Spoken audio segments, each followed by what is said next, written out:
নমস্কার,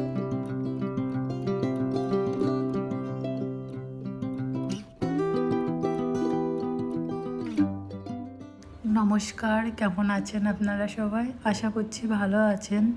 আজ বুধবারের সকাল 7:30 বাজে। যাচ্ছে দুই ভাই স্কুলে, রেডি হয়ে গেছে। আজ ওদের স্কুলে আছে ফুটবল ম্যাচ। একটা করে এক্সট্রা ব্যাগ দিয়েছি, ফুটবল শুজ আর একটা করে টি শার্ট। দেখছেন গোলুর কাণ্ড, সেই সকাল থেকে এরকমই করবে। যখন ওরা স্কুলে যাবে ঠিক এই টাইমটাতেই করবে, আবার যখন স্কুল থেকে আসবে মানে সারাক্ষণ দুটো বাচ্চাকে একদম পরেশান করে দেবে। 2-3 দিন ওর বাবা বাড়িতে নেই না, আর গোলু বেশি এরকম করছে। ওর বাবা বাড়ি থাকলে কিন্তু এরকম করে না, গোলুর তখন চুপচাপ থাকে। কিন্তু হ্যাঁ, এদের সাথে এরকমই সব সময় করতে থাকে। আবার ভাইকে ডাকছে কেন জানেন? যাবে বাইরে, ওরা যে চলে গেছে না, তো লিফটে যাবে বাই বলার জন্য। এবার আসো, শিখে আসো, চলে গেছে। আসো, দাদারা চলে গেছে।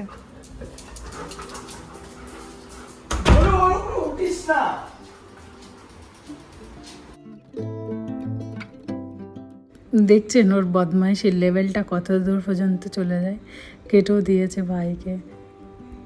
ভাই একটা পাশে ব্যাট রেখেছে, মারে না কিন্তু ওকে ভয় দেখায় এইভাবে, তবু ভয় পায় না ও।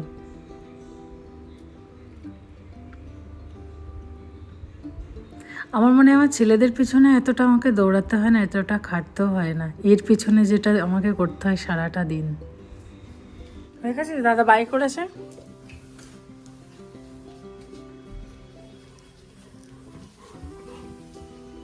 এখান থেকে দেখো, এখান থেকে দেখো।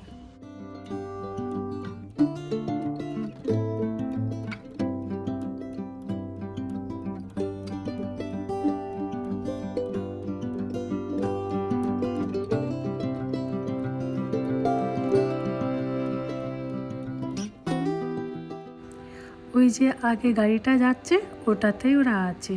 ওরা এখন স্কুলে যাক, আমি এদিকে ব্রেকফাস্টটা বানাই। ভাই আর আমি আছি দুজন ঘরে, আর গোলু আছে। গোলুকে দেবো একটু বিস্কুট, আর আমি আজকে বানাবো একটু ঘুগনি রুটি বললাম বানানোর কথা, কিন্তু ভাই বললো না আমি মুড়ি খাবো। তা আমি ওর একার জন্য বানাবো না, ওই মুড়িটাই খেয়ে নেবো দুই ভাই বোনে। গোলু বিস্কুট খেয়ে ও ঘুমিয়ে একটা বোতল নিয়ে খেলছে, তারপরে যে কীভাবে ঘুমিয়ে আছে সেটা আপনাদেরকে একবার দেখায়।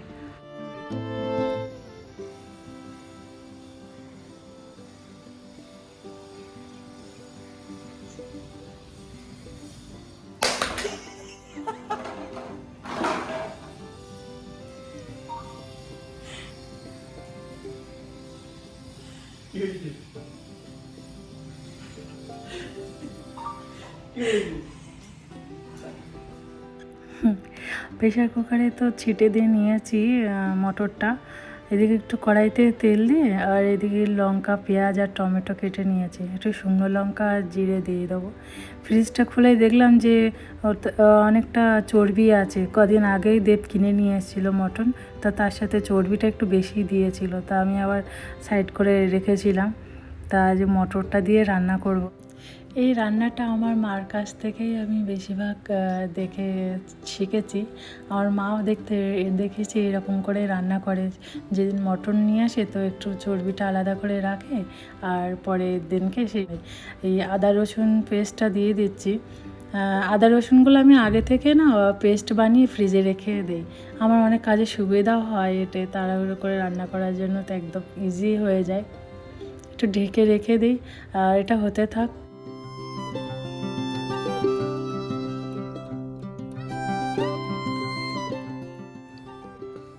বাহ, কি সুন্দর না কালারটা এসছে। মটরগুলো দিয়ে 2 মিনিট নাড়িয়ে এবার গরম জল ঢেলে দেবো। 1 কাপ জল আমি মাইক্রোওভেনে গরম করতে দিয়েছিলাম, ওই জলটাই এর ভিতরে দিয়ে দেবো।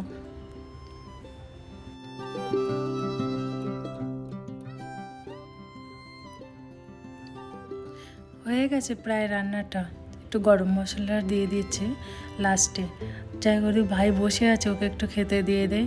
আর ওদিকে ভাতটা বসিয়ে দিয়েছি, আর চাল ধোয়া জলটা নিয়ে এসে আমি গাছের গোড়াতে সবাই দিয়ে দিচ্ছি। কারণ এই গাছে চাল ধোয়া জলটা দিলে নাকি খুব ভালো হয়, আমি একটা ভিডিওতে দেখেছি।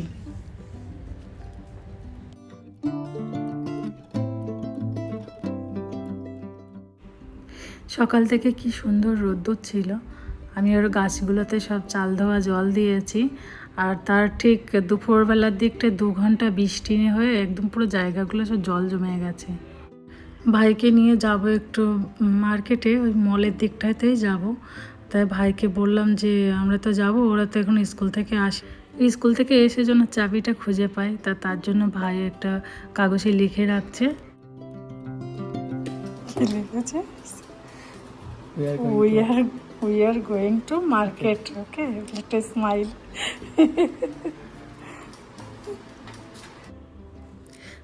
ভাই ওটাকে দরজায় চিপকে রাখলে ওরা এসে স্কুল থেকে দেখে নেবে। আর কানা জানে আমরা ঘরে চাবি কোথায় রাখি, তো এটা আর ইজি হয়ে যাবে, এই জন্য দিয়ে রাখছে ভাই। দেখুন বাইরেটা কি জল জমে গেছে, বলছি না 2 ঘন্টা ধরে বৃষ্টি হওয়ার কারণে এরকম জল জমে যায়। এই সোসাইটিতে এই একই প্রবলেম, আর কোথাও জল জমবে না, শুধু এই টাওয়ারগুলোর নিচেই সব জল জমে যাবে।